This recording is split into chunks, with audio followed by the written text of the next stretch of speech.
This episode of This Agile Life has been brought to you by BrilliantAgile.com, providing Agile and Scrum training, consultancy, and personnel. BrilliantAgile.com. Done right, it's brilliant.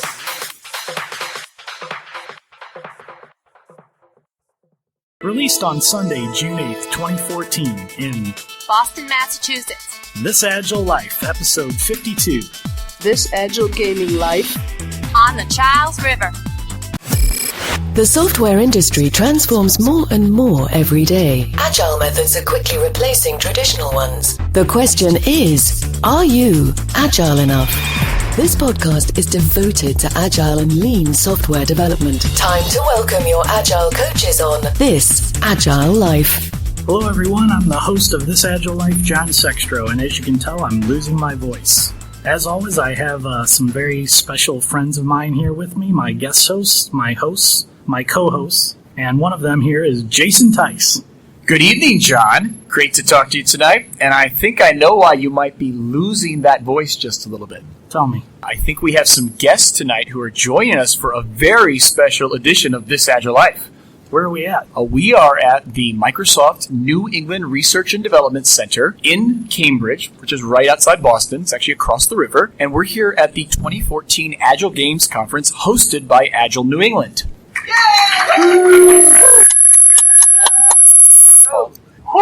Hopefully that didn't kill Amos. Just about. So also joining us tonight is Amos King. Hello, good evening. I unfortunately was not able to make it to Boston because I'm on mandatory vacation with the family. Mandatory vacation is good. I'm recording out of the back of my van in the parking lot of a real estate agency because they've let me use their Wi-Fi. I wish you were down by a river. I'm down by the ocean. Does that count? Not exactly. Also joining us tonight, Lee McCauley. Hi, John. I am having a great time here at Agile Games. I was a little surprised at all the amazing stuff that I saw today. I was pleasantly surprised. You were surprised? I was. I am not usually a games kind of guy, and I think the people here kind of showed me that I was wrong. So you were overwhelmed with a bunch of great games. Yeah, this was very cool stuff. We're going to talk a little more about the games that we learned about today. And who would like to start us off with a summary of the sessions? Because we each three of us here attended special sessions, the deep dive sessions, and we're going to summarize what it was that we learned today or what the sessions were about today. So, Jason, you look like you're ready to summarize your session. Okay, so... Are you? I can be. Give us a summary. Well, so today we started, and one thing that is great about the Agile Games Conference is they have really extended periods of time, these deep dive sessions, they actually go on for 4.5 hours. So really an opportunity to do some creative collaboration. And today I went to a session that was presented by Chris Sims and Laura Powers from Agile Learning Labs, and they walked us through a whole process after a keynote this morning that talked about the value of using Agile Games to promote collaboration and experiential learning. They then walked us through a process, and in the course of 4.5 hours, we actually developed 5 new Agile learning games. And we did that using Scrum. There was an emphasis, which I'll share my group. You guys will joke, probably because I was the product owner, struggled with to get our first game playable within our first 15-minute development sprint. But what was really good as a game developer is there was a focus on, keeping things simple, building out your game, testing it by actually playing it, so not just drawing it on the whiteboard and saying, I think this will work. Anyone who's done games has probably been there before, and Lee, as you mentioned, I'll admit in my own career I've done some games that could have been better and things that I've learned before, and were reinforced today by Chris and Laura, this value of test play. So we had a great lecture this morning that where we actually brainstormed, one count, we went through I think 80 different games, where we talked about the different mechanics and the different factors of those games. Then we started our build. We actually did 4 sprints. Then we started test playing. And we got some really great games that came out of that, which I know are going to come out of the conference and will be used to benefit lots of people and lots of teams, both here in New England and all over the country, because there's people from all over the country here at Agile Games 2014. Jason, you guys are going to share those games with the participants and maybe with the audience here? Yes, I can go over my notes, or I know for those at the conference, there were several discussions, and Chris and Laura were really gracious. They had a bunch of supplies shipped here to Boston, and they allowed all of us that went to the workshop to pilfer their supplies. So ideally, many of these games will be presented at the conference open space on Wednesday. I worked on a game where we worked on encouraging leadership to do the things they need to do to support an Agile team. You build something with pipe cleaners, and there's a few little variables that get thrown in, and it actually got us to the potential of a really good debrief. So we might do that. There was a great game about collaboration that was, I didn't get the name, but it involved the number 13, where you got to roll dice, and they demonstrated the danger of siloed communication, and then they allowed for a little bit more collaboration, and then they actually allowed for a whole team approach. And what it did is it demonstrated the team was able to be more productive. So again, a great game. Woody Zool has been on This Agile Life before. He did a game about estimates. Actually, someone who's already in our hot seat almost called Woody out because there was a question where we thought Woody might have actually endorsed estimates as opposed to not necessarily endorsing them. We can get into that in a moment. And then there was a great game about brainstorming. A simple word game where you pick a theme and then you brainstorm words, you put them together. That was actually really good. It was a quick play game, lots of ideas. And last but not least, there was a game about what is my company addicted to? More of a kind of a change management game to draw focus to a specific problem that may be causing teams or your organization pain, and then you go through cycles of how to overcome that pain. So it was a 4.5-hour session. 5 different games were created that were all playable. And for those listening, and if you're planning ahead, Agile Games 2015, I'm sure we'll be back. Come check us out because that's an example of what happens in 4.5 hours of creativity. Wow, that sounds like a lot. 5 games out of a 4.5-hour session is exciting and great. Yeah. Very cool. And that's all I'm going to say because I know Lee's going to talk about the same amount. You're going to talk about that. And then we want to get our studio audience involved tonight, right? Yeah. Yes. Yeah. So we'll be brief and I'll go next. I attended the session from Dr. Roger Greenway where he was talking about debriefing, and specifically the session was called The Games After the Games. So it was all focused on how to get the most out of debriefing activities like retrospectives, etc., things that you might do to debrief within your team, after action reviews if you're taking a look at how things went with a release, and how to leverage these games to get people to be open and honest and to share their feelings and to share their experiences. And I, for one, am not a very big game player typically in the workspace, in the Agile workspace, so I did not know very many games at all, and was really blown away by the sheer volume of games that we learned in a short period of time today from Roger. I thought he did a great job. Roger, consequently, is not a kind of guy that knows a lot about Agile. He came to Agile Games last year and just started to learn about Agile last year, but he's found a way through his experience with games and the whole mindset and psychology around games to take a number of these games and bend them in a way that can be easily used and applied to Agile. And they were great sessions that felt like all of the participants in our sessions learned quite a bit. There was fun. We got to stand up and do various things with each other and engage, and it was just a very engaging day. I felt kind of out of my element because with my voice, it was harder for me to engage, but I still had fun and learned a lot. So, Roger, thank you very much for those sessions. So, Lee, tell us about the sessions that you went to today. So I went to the sessions that were led by Doc List. And for the first session, we talked about what learning environments are good, what makes a really good learning environment, and what exactly is a game. So we actually had to do a little more thought of, well, what exactly do we mean when we talk about games and the fact that we can gamify even the daily work we do. We don't have to limit our games to just what's in retrospectives or in special sessions. You can actually use these same concepts on a day-to-day basis. So that was kind of the first part of the session. And then we met a bunch of dimwits.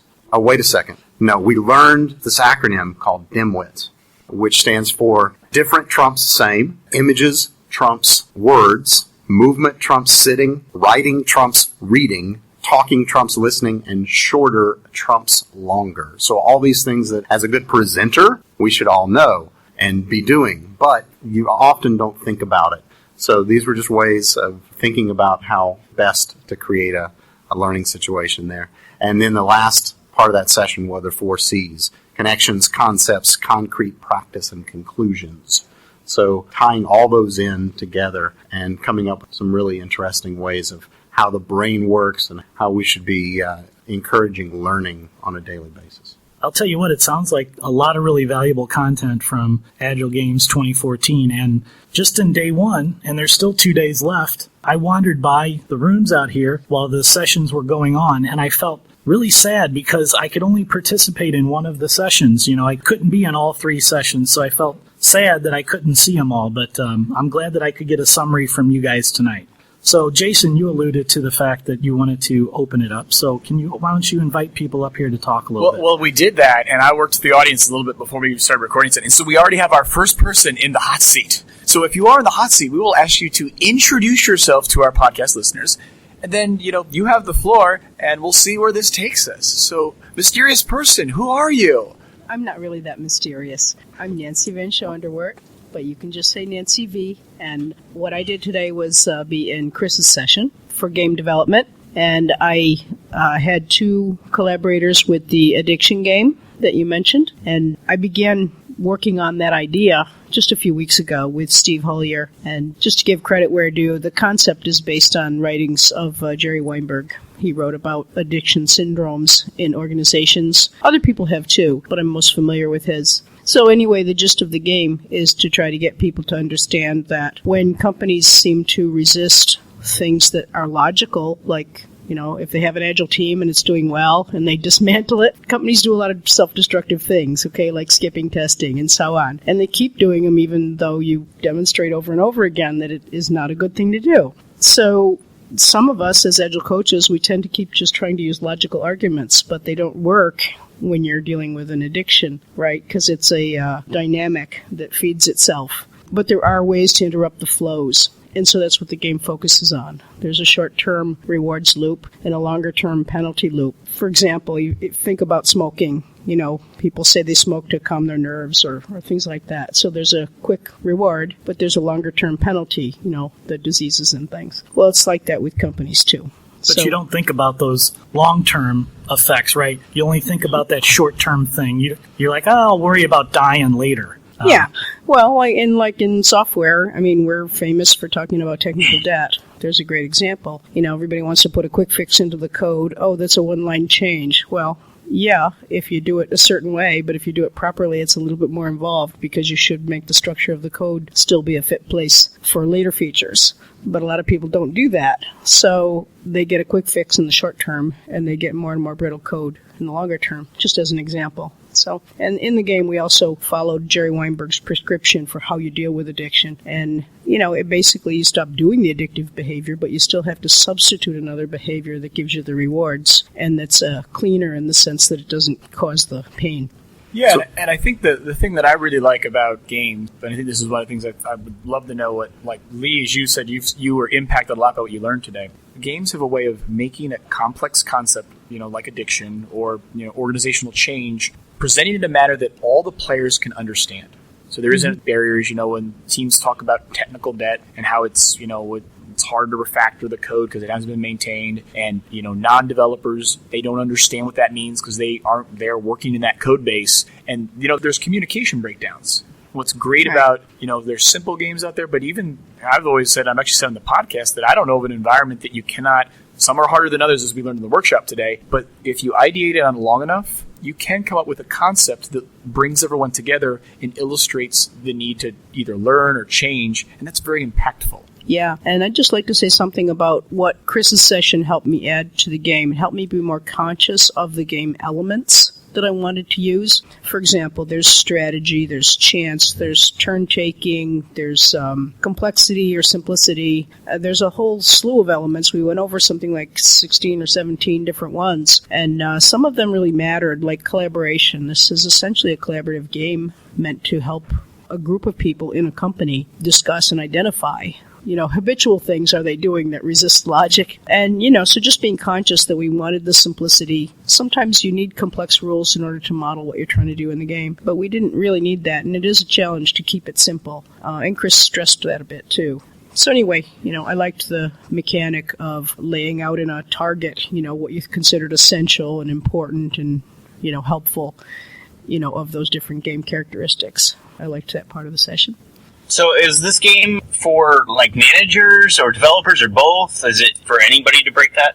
Well, I think it's a good game to play with a cross-section of people, although I think it's best if it's played by people who all work together in the same company, because what they bring to it is their understanding of that bigger context, and they're using the game to focus that understanding into identifying what behaviors are unhelpful but persistent in the company, and then to start thinking in a constructive way, to do something about it. Because it's so easy to just complain and believe that nothing can change, or to get cynical. And instead, try to think about it as a system. It's got its own dynamic. And if you understand it, and if you have a little bit of creativity, then you can find a way to do something about it. That's what Agile's all about anyway. That's what every Agile coach does. And Scrum Masters and whatever you call yourself. This game sounds fantastic. Like, I could use it right now. I'm looking forward to finding out, where you're publishing it or anything like that, where it'll be available. I don't know just yet. Steve and I just began using it as part of a talk and a workshop that we've put together, and we've begun talking about. It's going to be at the Agile conference. We're going to. We have a session accepted at Agile 2014 in Orlando, which I believe is the last week of July this year. Yeah. Yeah, and I'll tell you the idea. We were kicking around at lunch today. A few of us. We were talking about the open space that we have at Agile Games on Wednesday here, and an idea that I'll throw out there. I haven't talked to Doc about this, who's going to facilitate for us, but. Games are hard to capture in proceedings because they're very interactive. And something that I've been exploring from other coaching engagements, and now that we all walk around with an HD video camera, basically, on your iPhone or Samsung or whatever you got, why not, do quick little video testimonials or kind of video captures of each session in an open space? Mm-hmm. And then if you're at a conference, just tweet that out with the conference hashtag, and you have instant interactive open space proceedings. And for things like games, you could have someone kind of, give a quick rundown or a testimonial of what they did. And we're going to see if we can try that here at Agile Games this year. We'll mention it at the open space. And hopefully we'll capture some of these ideas really in an actionable format. So it's not bad. Yeah, there's one other thing I should mention. Steve and I are tweeting about it on the hashtag Start Recovery. Oh, cool. Capital S, capital R. And we'll do that as we have news, if we make it into something official and people can obtain it and get the rules and try it out. Meanwhile, I'm always up for any test players who want to volunteer makes themselves. Your game better. Okay, well, I think that's it for me. And now it's time for somebody else to come up here and be on the hot seat, right? Ooh. All right, Nancy, thank you. Around the room. Thanks, Nancy. Okay, you're welcome. Shall we... I have another idea. I think we should have two hot seats. Shall I just nab somebody and or you can force them to come up I think here? I see someone coming. Yeah, well, you can't stop that guy. Yeah, that's why we need two hot seats. I'm going to get up and leave, I think. Thanks, Nancy. Nancy's leaving. We've got a familiar face rolling in here. Llewellyn's coming up. Hey, guys. Hey, Llewellyn. So I wanted to talk a little bit about Roger's session because we need you to introduce officially. That's true. No one on the radio can see me. It's always an advantage, but probably not as good with an introduction. I want to try an experiment. I'm going to get up too, and if anyone else wants to come up and join the dialogue, please do. This is really about you guys in the room and also our listeners. It'd be great to get some more people up here. There's people that are probably sick listening to all of us, so come on up. I sit down, and already the room is clearing. So I want to talk about... You can hear that intro from when you were on here before about all the cool things that you've done in life. Well, actually, so that's sort of what I wanted to talk about, because one of the things people always say is sort of collaboration is like a great way to learn. I think that is something we understand at this conference more than other places, is get together, play with each other. Great stuff's going to come out of that, even if we don't know what it is. But one of the things that I love about this conference is we take that... Most people think collaboration means, I have to talk to my coworker. Maybe like the extreme collaboration is, there's those people in management. We could talk to them. But one of the things that's great here is we go across industry. Those aren't people. Managers are people too. Kind of. But here we go across industry. And so that was one of the great things about Roger, right, is because he's really coming from a separate industry. To go and work in what we would consider retrospectives for 30, 40 years now and not know the word retrospective or agile is crazy in my opinion. But from his point of view, it's just an utterly different industry of debriefing. And when we were sitting in his session, he had just such a vast resource of here are different ways of doing retrospectives. And I thought I had seen a lot of them. And I think I had only seen one of the ones he presented today. And again, so when you cross that industry line, not just cross the line, not just your coworker or colleague or business person, actually leave your industry and talk to people in other industries, that's just such a valuable thing. And for games in particular, I saw these two tattoos from Today? It was today, but it was on Reddit, so I'm not sure how that counts. Like, okay, how does Reddit actually compare to my reality? For me, it's substantial, but it was two tattoos, and it was both of them said, "I've lived many lives," and one had like books, right? So they were living other lives through books, and one had video game controllers. And so they're living many lives through video games. But the great thing about videos, or not just video games, but games in general, is they give us this experience. And I think of that like fuel in my car. Those experiences are things that I can use, but just like fuel in my car, it doesn't do anything unless I drive the car. And the way you burn the fuel of experience to actually create learning is through reflection and thought, and that occurs in the retrospective. If you just sit and think about things, you don't have any real experiences, that doesn't do you anything either. It's like being in a car that's empty. But you put those two things together, and you get really good things. A car with fuel that you are driving, that's going to get you somewhere. And so I really like that we sort of reached out of our industry. I love that that's happening. I wish it happened more. It's amazing. And Roger and I were eating lunch, coincidentally, together between sessions. And I was mentioning to him that there's just so much crossover that's out there, that can be out there, especially from the game industry to Agile. But then he mentioned that there's also a lot of ways that Agile can cross over to other industries, and that are there ways that people are trying to take the principles from Agile and use them in other industries. And I didn't mention to him, but I can now, that Jason Tice runs his kids on a Kanban board. So, yeah. Amos wants to chime in here to see what Amos has to say. Thanks, Llewellyn. I've got two things, and one of them is just a question. If people who are listening to this, we keep hearing Roger, and we don't get a last name or any context in case somebody wants to find out what Roger's doing by hearing all this. So what's Roger's last name? I said that, but you maybe were not listening. So I'll repeat it. I'll repeat it for you. It's Roger Greenway, and I'm going to have the link to Roger's website as well as the documents that he made available here at Agile Games 2014 in our show notes, and that's actually my pick, so you blew it. Thanks, pal. Sorry. The conference organizers from Agile New England will post all of the session materials. Say that? It's Roger Greenaway, and I believe it's reviewing.co.uk. Roger, am I right? He's nodding, but he won't come up here to the mic. Okay, that's a tease. Oh. Thanks, Nancy.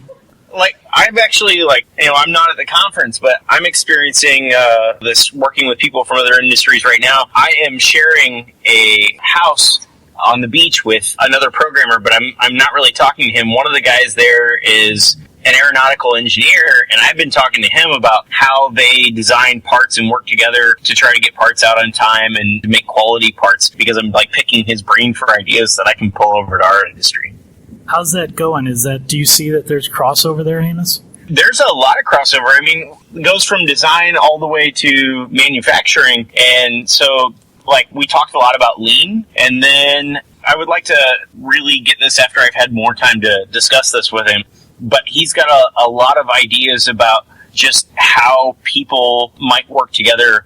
Kind of seems more like on the maybe artistic design side than the actual, writing code, but more like pairing on design and things like that. All right, well, we've got another person that's joined us in the hot seat. Hello and welcome. Hi, I'm Dr. Pamela Gay, co-host of Astronomy Cast, and I am one of those strange interdisciplinary people that you are speaking of who snuck in here to ruthlessly learn everything that I can from you wonderful Agile types so that I can steal your ways and bring them over to academia. How's that going for you? It's about time, and I'm really loving the fact that everyone's sort of like, oh, you poured your thing here, let us help you. And honestly, I need all the help I can get, because in academia, we're sort of, here, go forth, do great things, become the one expert in the world in your entire field. And the idea of mob programming when you're expected to be the only expert in your field, it doesn't work. And this idea that we can all do so much better by working together. It leads me to think we need to all gather people we know absolutely nothing about what they do and just learn and laugh. And it's been neat to hear laughter coming through the walls. So how would you apply that from an academic level when you have to publish and you've got co-authors but usually you guys are all over the world. How would you apply some of the stuff you've seen here, do you think? I think technology is getting to the point that we can recreate many of the things that are being done in Agile simply by leaning on technology and hoping everyone has two screens. If you have one screen where you have a shared writing space, a Google Doc that's open, for instance, and everyone's writing together and sharing together, and in the other window you have that Google Hangout that allows up to 10 people to be working together, well, hopefully someday we'll get beyond the 10, but for now that's a starting point, and luckily in my field of astronomy, 10's kind of an unheard of number for a really big collaboration that doesn't involve a spacecraft. So I think 10 will get us there. Very cool. It sounds challenging to collaborate on astronomy. I mean, there's only one eyepiece. Well, luckily, when you're doing research, you usually aren't looking through the eyepiece. And I personally, I have such bad luck with clouds, I wait for a spacecraft to get me data. I see. What are some of the games that have really tickled your astronomy bone here at the Games Conference?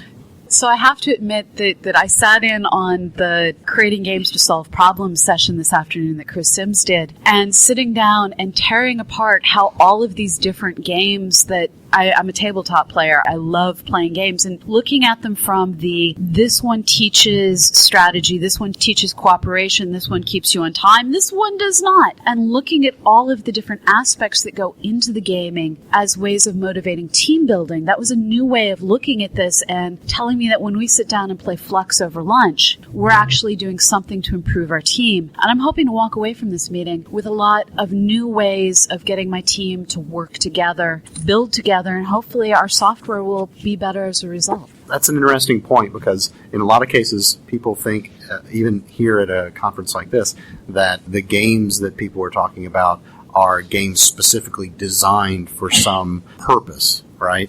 But I know at least at our company, for example, they started out just as a way to get the employees to work together and to have this social time. But we have a monthly game night where people can come in and play Flux or D&D or any number of other games that I'm too much of a introvert to do. But I think those have actually gone a long way to doing some of the things you're just talking about, and they have nothing to do with specifically designed games for learning. And as more and more cooperative games are ruthlessly stolen from Germany and translated into English, we're getting the ability to build teams that solve problems as crazy as solving pandemics that then can go and solve problems as crazy as, well, I know we're always trying to solve time zone issues. And it's nice to be able to jump into a creative box to learn skills to, well, use in a more realistic box.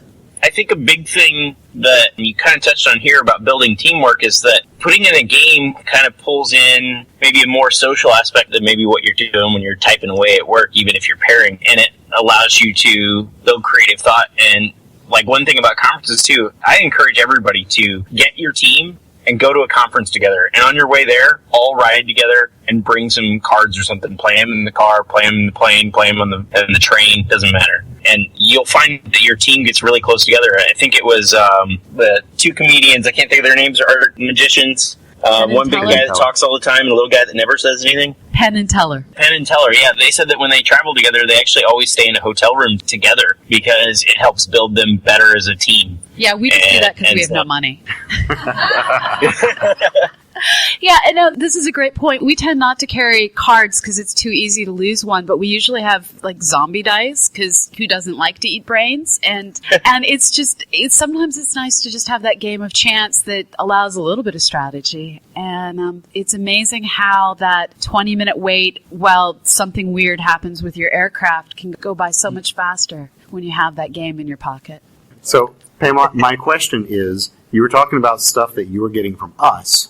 What do you think astronomy and your experience could bring that would add to this group? I'd like to say that you must have tweeted something because I think you're at Starstrider. I am at Starstrider. Twitter. So Mark Sands said that suggested to you to seek us out because maybe we could help you with something. So Chris Sims, again, with the who can help you do this and you can help them do that. I mean, we're here for you, right, guys? And what I love is Mark Sands is one of my former students from a million years ago, and now I'm seeing him as one of the voices that keeps cropping up in the Twitter feeds in your community. And so we really are sharing our young, basically. Wow. Amazing. Not eating them like we used to? No, just sharing That's them. the zombies, Lee. Let's give Lee a test. So, Lee, now we know what Pamela's name is. Okay? Where's Pamela from? Astronomy. No, but specifically. I don't know. East St. Louis. No, not East St. Louis. No, but close. Close. Yes, and I said that a bit too fervently. I'm from Edwardsville, Illinois, so I'm just across the river from Yeah, so y'all. we're all from St. Louis. So I say this is something we're more, and I don't know who from, I know you've talked about St. Louis Agile Link before. This is actually an opportunity maybe to do some cross-promotion. Our local Agile community of practice within the St. Louis metro area, where, again, you're over at SIUE. Those of you not from St. Louis, it's about 25 miles northeast of the Arch. Yes. So it's close. It's a little bit separated, but a great opportunity to collaborate. Maybe we'll explore working together what this looks like, because we can leverage space, because we can all get together without getting on an airplane. And the first thing I can offer you, podcaster to podcaster, is record locally and then go out over Google Hangouts so that you can get even higher quality audio than Skype allows, and have We can have the Skype. Well, no, if you're recording locally, you don't have any bit rates issues to deal with. And by going out over Google Hangouts, you can have a live video audience. And so you can increase the number of people you can reach by reaching people through more mediums. We actually did that once, and we did get positive reactions. I do it 4 or 5 times a week, so I'd be happy to help hook you up. Oh, we Awesome. should Awesome. take Pamela up on that. Thank you, Pamela. Wonderful comment. Let's just Thank you drive so over much. to Edwardsville and meet her, and then on the way, I'll drive past Edwardsville and go see the rest of my family in Illinois. That sounds great. You know, what's interesting to me is it seems like with the IT community, we need more games than anyone else. I don't know a lot about other industries. Jason, you maybe do, and Lee, maybe you from, I don't know, from what, academia or other stuff. Amos from the Army and his experience, but It was the Air Force, but I'll let it slide. Okay. Sorry, Amos, the Air Force. Next test is for John. Again, IT people need a lot of games because we have a hard time dealing with that F word. The F word I'm talking about here is feelings. We can't put that. Feelings. That's a bad word. Feelings are The F fun. word. IT people have a really, really hard time talking about their feelings. So we've developed games to trick them into talking about their feelings. Yeah, but I guess, and folks, I know I was at the presenter dinner last night here. I was telling stories of my last year of my career where for a while, I was basically doing consulting in healthcare. And it goes in all industries. I think, again, it's the ability to you're creating an experience. And from that experience, people are truly able to learn and communicate better, and you break down barriers. I don't know of another industry where that is not relevant and needed. I would advocate that we had a discussion last night about, is there an environment out there anywhere that Agile would not be advantageous to Waterfall because of the ability to have a faster change cycle? I think the same hypothesis holds true for games. I cannot think of an environment where if you could present material or information in an interactive manner, get feedback, solicit engagement from the participants, I cannot think of why you would not want to do that. And at that point, I don't see why there aren't any complex problems out there. And again, as we learned today, and I know the group that I was in within the workshop that Chris and Laura facilitated, for a while we were trying to over-architect a game because it had a very complicated problem set. Wait a second. Jason Tice was trying to over-architect something? Yes. We need to pause. No way. Yes, Yeah. no. We need to pause for Amos to... No, because Make fun of you. I have too many architecture certifications that I had to get. Right. So to do my job. So Wait. Can we get a soundbite of him saying over-architecting that we can play Done. all the time? Agile has taught us to maximize the art amount of work not done and keep things simple. Yes. And the same goes to game design. So if anything, I should write a piece about lessons that I've learned in my own experience as a game developer where, like a lot of us, we get started and, it can't be that hard. And then you go do a game and you're like, oh, that one didn't go over too well. I know we've had a few of those in the podcast. Oh, that one didn't go over too well. We've all had that. But you learn from that. So I would love to hear some stories of specific times that you died in a game. Oh, when we're off the rockers and we're like, that's not going to come out too well. I'm trying to think of some good examples. I'm trying to think how I can set enough context here in the podcast that people will understand. Because if you were there, you would know. The good news here is that you had the ability to have the introspection to say that, hey, we're over-architecting this game, and I need to pull back and focus on Agile principles and say, do just enough to make it work, get continuous feedback, put it back out there, see what people think, right? Well, it's something that is so important for games, and I learned this. Actually, this is one of my. It was my number 2 takeaway from the Agile Games conference in 2013 when we had help me, Jurgen Apello here. Hello. Yes, I'm talking, yeah. Because Jurgen emphasized last year, he emphasized the value of easy ways to get feedback. Because every time you play a game, the gameplay manifests itself differently. And so I've had the example where I've had a game that has been highly successful with one group, and it was highly unsuccessful with another group because the people were different. So I know Jurgen talked about last year, he threw a feedback door up, and he helped me to say, wow, anytime you do a game and you are a facilitator of a game, you should get feedback on your game. That doesn't necessarily mean that your game is not designed well. It just may mean that the way you applied it for the group you were working with was misaligned. Which, as a facilitator, you can learn some skills, and I guess I'm starting to learn them myself. How do you find a game, and even the presentation style for how you facilitate it, how do you ensure it aligns well to the audience? And so there are elements. There's a guy in St. Louis, John Crescent. He's a coach for version 1. He's done a few talks, and he's presenting at Agile 2014. He has a talk which relates elements of theater and stage and movies to the Agile Manifesto. And so there are some elements of thinking about an audience and really considering who you're working with or who you're presenting the game for that are very important to consider up front. And then, of course, after you present the game, you need to get feedback from your audience or from the people that went through the game and realize that that's the most valuable thing that will, number one, help improve the design of the game and also help improve you as a facilitator. I'll also share it's great for podcasters. We love your feedback, and we would love to have better engagement with our audience. So we welcome you to tweet us comments at This Agile Life, and we value that because we just recently talked about that at a retrospective that we would love to get more feedback so we can improve the quality of our podcast. So even though it's not a game, I think the same idea of feedback, it applies in lots of contexts. Jason, why don't you take a minute and try and drum up some more people for the hot seat Uh-oh. while I talk about our friends at CodeShip. No, okay. Speaking of games, it feels to me like using CodeShip is just like a game. It's so easy to use. It's easy to set up your project, integrates with all the major technologies out there. I have a project set up on CodeShip using Node.js, and I use the Amazon EC2 cloud to deploy to. It's great. Folks at CodeShip, I'm sure they're into games. I'm sorry there's no folks from CodeShip here to help talk to us about games today, but they are just a wonderful group of people. They are willing to help. Amos, I think, has tweeted them before, right, Amos? And and they were guests on the podcast. That's right. They were. And those guys are just out there. They're willing and available to help you with all of your continuous deployment, continuous integration needs. Software development is hard enough. Let CodeShip make continuous deployment simple for you. Check them out today at codeship.io/thisagilelife. Guys, we've got the one and only Roger Greenway in the hot seat. He has decided to come up. And Roger, get right up on that mic. Hello. Yeah, thank you for the introduction. And I thought if I delayed coming up a little bit, that people listening to this podcast might be waiting because I've had such a big build-up. Thank you. That's the words I was looking for. Yeah. Okay. There was one other cue that I was tempted to leap into the seat on, which was about engineers and feelings. There was one thing that I used today, which is drawing a chart. Engineers like drawing charts. Oh, we sure do. Yeah.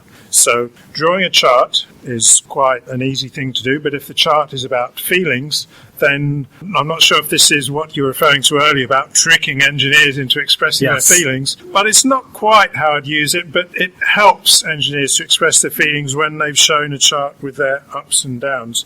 And to make it even more expressive, I usually make this chart with a rope so that people can walk along the rope.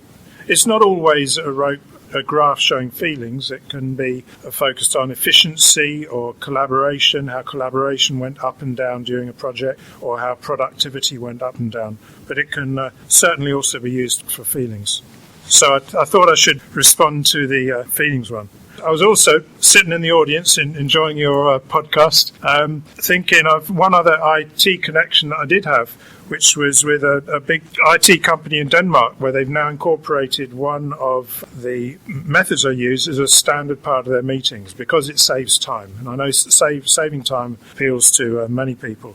It's a method that I call horseshoe, or where do you stand? And it simply involves having people... You have a topic or an issue or a question to talk about, and people choose the place on the spectrum that most corresponds to their own particular belief or their own particular opinion. And by doing this, instead of waiting for everyone in the group to speak, they can instantly make a silent statement by standing on a particular place on the spectrum. So you can see at a glance whether there's something worth talking about or whether there's something not worth talking about. And if you want to encourage participation, the easiest person to have a conversation with is your near neighbour, because your near neighbour has a similar point of view. So it's a good way to get talking going very quickly in a meeting, so that when you move to later stages of a meeting, it's much easier. Everyone is warmed up. You can see what everyone's point of view is. So some people say, why not just raise your hands, if you want to find out what people's view is. But I've got a thing about hand raising. The tall people always seem to have much bigger yeses than small people. And I think that this method kind of evens things out a bit. So it's a non-sizist method. Non-sizist. I like that. Roger, since we've got you in the hot seat, I wanted to tell you the horseshoe game I thought was good because it gave people an opportunity to voice their opinion non-verbally, right? I move to voice an opinion. One of the things I wanted to have a chance to talk with you about, now I've got you in the hot seat, so I'll ask you, is, and Amos, maybe you can chime in on this as well, one of the things that my mentors have taught me about retrospectives is to not necessarily require participation because, again, engineers, software developers, IT folks sometimes have trouble coming out with those F words, their feelings again. So it seemed like in a lot of your games today, there was a certain amount of required participation, and I wonder where you stand with this concept of allowing people to passively participate or not participate, but stay engaged anyway, right? Not disengage, stay engaged, listen, but not necessarily actively participate. Where do you stand in that regard? Well, I don't believe in forcing people, but I do believe in making it easy for people to participate. So quite often a facilitator, whatever name you prefer, might just throw out questions and expect people to respond straight away. And you can almost predict in any group there are 3 or 4 people who are going to respond or going to respond first. So what I try to do is give people thinking time or drawing time or speaking to a neighbour time, so they've got a time to warm up. So then if they want to participate, it's easier for them to do so, rather than knowing that they've always got to wait, or they're kind of waiting their turn before the 4 people who speak the most have had their say, and then there might not be much left to say. I believe making it easy for people to participate is a good thing, and also giving all the voices in the group an opportunity to speak, and not just have the quietest voices always coming in at the end or trying to come in at the end when a lot of the key things might have already been said. So I don't believe in forcing. I found that, one way to draw those people out of their shells that works really well for me is every once in a while I'll just ask them a really simple yes or no question. Just, do you agree? Or don't you agree? And a lot of times, they can start out with yes or no, but over time, as I ask them those type of questions more and more, it draws them out and they start to say yes and then give explanations, or no and give explanations, and then they start jumping in all over the place. On the same principle, I often use numbers. So the starting point is a number. So people choose a number out on a scale, 0 to 10, say. And then once people have got a number, they can then talk about why they've chosen a number. So the number is quite often an easy way in. Amos, one of the things that Roger taught me today was that it can be good to start with some one-on-one interaction. What I saw you do, Roger, was with a number of your games, you had small group interactions. 1 or 2 people, maybe 3 people, and then what I noticed was the game progressed to a larger stage, right? We went from 1, 2, or 3 people participating to now, let's bring that information and conversation to the larger group and share what we talked about in the bigger group. And I thought that was a great concept, a great thing that I could take back to my teams to help get the people that are maybe passive, a little more passive in terms of their participation, and get their participation and then bring that back into the whole group. So do you slowly grow the size of the groups, or do you split off into 3 or 4 and then come all together at once? Or do you split off into 3 or 4 groups and, let's say, put 2 groups together and then bring 2 of those larger groups together until you have the whole set? All of those things, I think. But a common pattern is to start with 1, which is thinking time or writing time, then 1 to 2, and then build up gradually. It varies, but the most common pattern would be starting with 1 or 2 and then building up slowly. Cool. Excellent. Roger, did you have anything else you wanted to share with us? Yeah, just one other method I wanted to mention. I'm not sure if I've brought it to Agile yet, but it's called Back to the Future, Ooh. which you will know from the film title. And I've used this for a number of years, and I never saw the film. About 3 years ago, I saw the film, and I can absolutely assure you that it's got nothing to do with the film. Okay. So there's no copyright infringement problems? No. It's clear. No, okay. That's very clear. And what it is, I challenged myself a while ago, is so keen on learning from experience. Is it possible to move into the future while reflecting on the past? And in this Back to the Future method, it involves walking along a rope, and one end of the rope is your goal, and the other end of the rope is the present moment. And often when people walk towards their goal, they're encouraged to stay focused on their goal. But in this particular method, I ask people to turn their back to the future, hence the name of the process. And when they turn their back to the future, they can then see the present and the past stretching in the other direction. So they have a partner who asks them various questions. What is there in your present and past that will help you achieve this goal? And whenever they come up with a good answer, they decide themselves how good the answer is. They take a step backwards towards the goal. So they're talking about their values, their motivation, their knowledge, their skills, their relationships, their colleagues, whatever they already have that will help them on that journey, they talk about with their colleague. I once saw a guy doing this on his own because it was an odd-numbered group, and I hadn't realised it was possible to do it as a solo exercise. I was going to offer to be his partner, but he was so engrossed in this activity I didn't want to disturb him. Unfortunately, it was on top of a flat-roofed building, and he was walking towards the edge of the building, but so there was a bit of a safety issue concerned with this rope. And I thought at least he's got a postcard picture at the end representing his goal, and he'll know when he gets there. And then the wind blew his postcard away, so the story does have a happy ending, but I did feel I hadn't realised before how dangerous debriefing could be. When done on a flat rooftop high above a city, it can be dangerous. Yeah. Thank you, Roger. Roger, I remember, I think we did that game last year at last year's Agile Games conference. Because remember, Derek W. Wade, who's another presenter this year, and we were each other's partners, and we did the forward and backward thing, and it was very powerful. This idea of using space where you're moving forward and you're backward, and everything is transparent to everyone else in the room is extremely powerful. So, and one of the things I love about your techniques is they all involve a lot of kinesthetic activity. So people are up, moving around, there's transparency, and it really makes things so much more effective than just sitting around a table. And unfortunately, we're sitting around a table here. I wrote on my notes over there, if we do this again, we need to get wireless so we can walk around and get the audience involved better.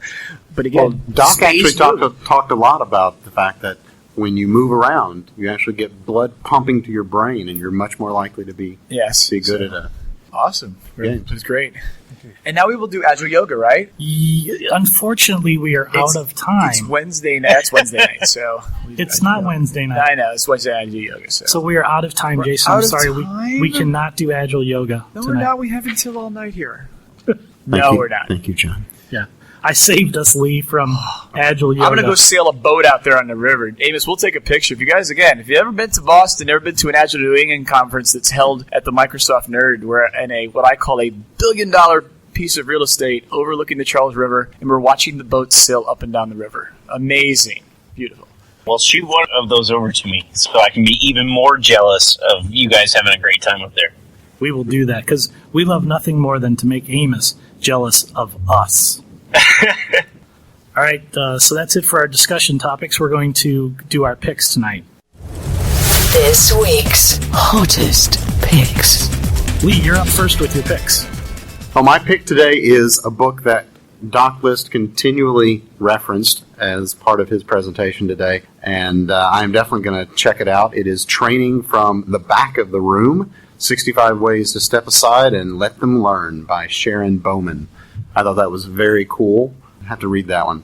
I do actually have another pick that came up when you guys were talking about having shared spaces and events, and one thing I learned recently that you can do with a Google Hangout is you can set up events, and then you can invite people to your event in Google and then set up a shared gallery. So anytime anybody then that has RSVP'd to that event takes a picture, you can share that immediately with those people that have RSVP'd. I thought that was a really cool little thing that I had not heard about until recently.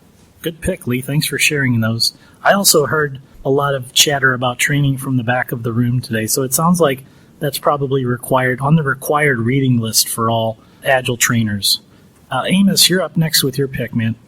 So my pick is maybe not relative to what you guys are doing, but I actually just want to thank this real estate company for letting me use their Wi-Fi today. So Dunes Realty in Garden Beach, South Carolina. And then on top of that is vacation. I love my job and I never want to leave, and that's why I drove over here even on vacation to be with you guys tonight. But I think it's important for us all to take a step back sometimes and just breathe and before we jump back into our exciting careers. Even if you just do a staycation, right, where you don't go to work but you stay at home, you've got to get away from the office and let your batteries recharge. Sometimes, like, just going on vacation can be stressful enough that when I come home, my job actually feels very relaxing. We had a member of our team that went on vacation recently, and by that, it meant he came back to work when he was supposed to be on vacation because he was going to spend his vacation learning Android, and it turned out it was better to learn it at work, so he came back to work to learn Android on his vacation. Nice. Wow. Super geek. So my pick has been given away, but I'm going to repeat it. It's Debriefing Games from Dr. Roger Greenway. His website, reviewing.co.uk/agile. He's got all of the great material out there that he shared with us today. And let's go to Jason for his pick. I'll do a few off the top of the head, so since I don't have the document in front of me to type into. So we should tweet this out, Lee, since you like our Doc List session today on Training from the Back of the Room. This week also at the Better Software West Conference, one of Doc's former colleagues, Tricia Broderick, who is actually one we were seeing if she could join us this year. She is presenting a very similar workshop on the same ideas about learning. So there's a couple folks out there, Doc, Tricia, that do present that book. They all do great sessions. So check them out at a conference near you. I know they will be doing a session together at the Agile 2014 conference in Orlando. The other one that I'll just plug, since we are at Agile Games 2014, is the whole idea of, for those of you, and I'll unfortunately admit by the time this episode posts, the conference will be over, everyone will be back to their natural habitats, but I have a theory, it's called The Conference Lives On. If you are listening to this, go to Twitter, we use the hashtag #Agile Games, and you'll get the Twitter stream from this year's conference, as well as if you keep scrolling, you'll get last year's conference and the conference before that, and there's lots of great ideas, blog posts, tweets, links to presentations and photos, that if you're looking for some inspiration out there, and again, but the greatest thing I love about that is that there's very little cost, there's very little effort involved to get the information. If you're a facilitator, you're looking for ideas, free ideas. So even though we would love for you to come to Boston, we'd love for you to join us at Agile Games 2015 or whatever it is, guess what? There's free ideas out there, and I would encourage you to maybe go do some exploration of your own, find some other ideas. As we talked about today in a few of the sessions, synthesize them together and come up with something that then you can share with the community to help others improve and learn. And there's nothing to stop anyone out there here in the room or anyone out there listening to us from doing that. So I guess I leave that as inspiration for everyone to go out and create something and come back and share it with us. Thanks, Jason. I'd like to thank the hosts of the Agile Games 2014 conference, Agile New England, for inviting the podcast here. We are pleased to be able to join you. And thanks to everyone who's in the live studio audience here tonight for participating. We'll add an audience applause track. It was both wonderful and nerve-wracking to do this in front of a live audience, so we appreciate having you all here. And thanks to everyone for listening to This Agile Life. Check out thisagilelife.com for our show notes and for all of our past episodes. Thanks for listening, and keep living this Agile Life.